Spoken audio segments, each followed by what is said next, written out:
ఇబ్బంది పడేలా వ్యవహరిస్తే ఉపేక్షించేది లేదని కోవూరు ఎమ్మెల్యే వేమిరెడ్డి ప్రశాంత్ రెడ్డి హెచ్చరించారు.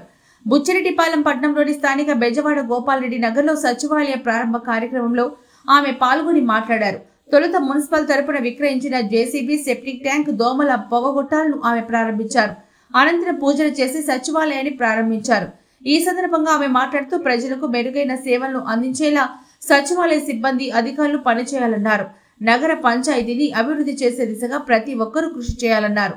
అయితే ఇంతవరకు 6 నెలల్లో ఎన్ని కౌన్సిల్ సమావేశాలు జరిగినా ఇందులో అజెండాలను కనీసం 30% కూడా పూర్తి చేయకపోవడం ఏమిటని ఆమె ఆగ్రహం వ్యక్తం చేశారు.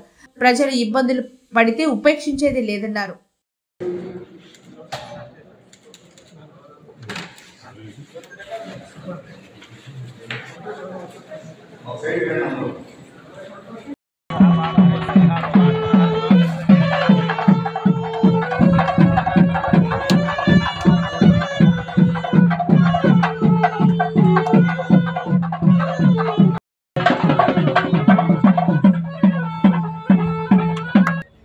బీజేపీ నాయకులు, కార్యకర్తలు, జన సైనికులు, వివిధ శాఖల అధికారులు, అలాగే అన్నిటికన్నా ముఖ్యంగా ఇక్కడికి విచ్చేసిన పారిశుద్ధ్య కార్మికులకి అందరికీ ధన్యవాదాలు తెలుపుకుంటున్నాను.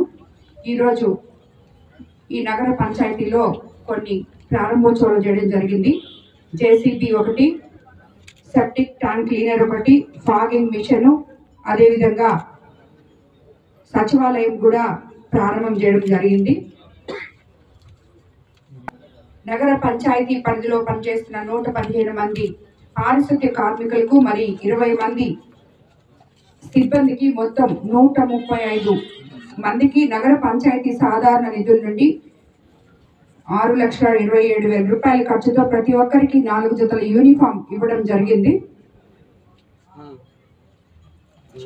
పనిచేస్తున్న పారిశుద్ధ్య కార్మికులకు అదేవిధంగా వారి ఆరోగ్యం చాలా ముఖ్యం కాబట్టి ఆరోగ్య సంరక్షణ కోసం 1,65,000తో సబ్బులు, చెప్పులు, గ్లౌజు లాంటివి కూడా అందజేయడం జరిగింది. ఎందుకంటే కార్మికులు పరిశుభ్రంగా ఉంటే మన చుట్టుపక్కల వాతావరణం కూడా నిద్రలేసి వాళ్ళు లేకపోతే మనకు ఒక్కరోజు కూడా జరగదు. కాబట్టి వాళ్ళకి ఇంపార్టెన్స్ ఇచ్చి ఈ ప్రభుత్వం వచ్చిన తర్వాత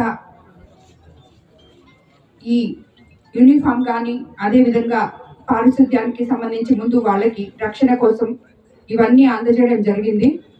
వీళ్ళందరినీ కూడా నేను ఒకటే కోరుకుంటున్నాను, బుచ్చి కార్పొరేషన్ ఇక్కడ అందరు ఉన్నారు, కౌన్సిలర్స్ ఉన్నారు, అదేవిధంగా కమిషనర్ గారు ఉన్నారు, చైర్మన్ ఉన్నారు, అందరు ఉన్నారు.